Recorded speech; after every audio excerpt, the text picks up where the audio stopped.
first question, when I'm choosing a brand for a hotel, is it about location or the brand owner?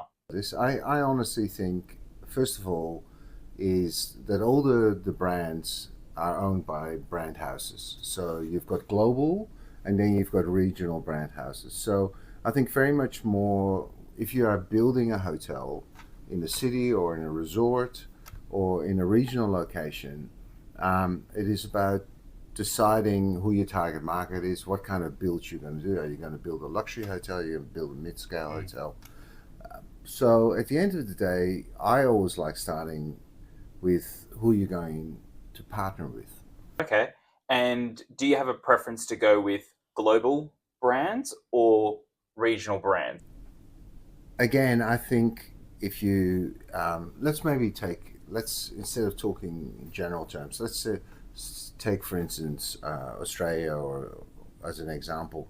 If you are going to go into a regional area in Australia with a mid-scale brand, you're most likely better off with a domestic brand player with domestic distribution.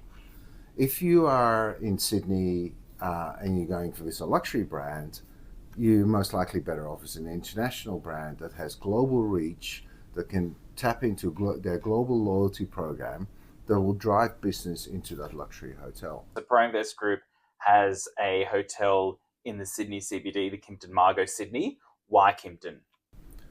No, because that in that case, that hotel was a heritage building. It was a conversion from a 1920s, 19 yeah late 20s building into a hotel.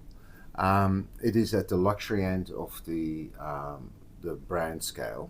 So perfectly, you we need that hotel. We needed a lifestyle brand. We needed a luxury lifestyle brand. You needed a brand that had the flexibility to adapt to that building because it was already an existing building. It wasn't you starting with you know a new build. It was an existing building. So a brand like the Kimpton is a perfect fit because that's where Kimpton started. Kimpton was very much a lifestyle brand, all about its location. It had a strong F&B DNA to it. We've got Mardi Gras coming up. How does that fit?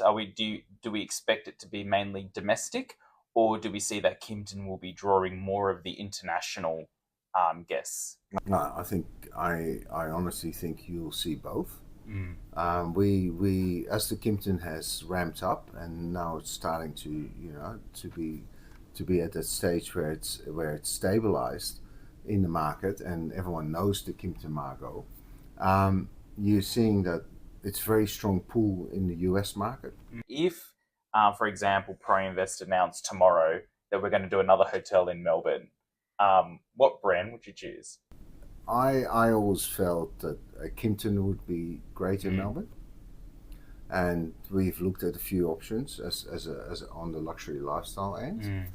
Um, Otherwise, yeah, most likely that's where I would go. But If you were to pick a resort location in Australia, would you go with a more of a boutique type of brand, or would you lend towards a global or local brand? it's like if you're on the islands, you more than nearly have to go for luxury on the top end to get the ADRs to support the cost of running these islands. Now and then you look at Hamilton Island that's got the airport.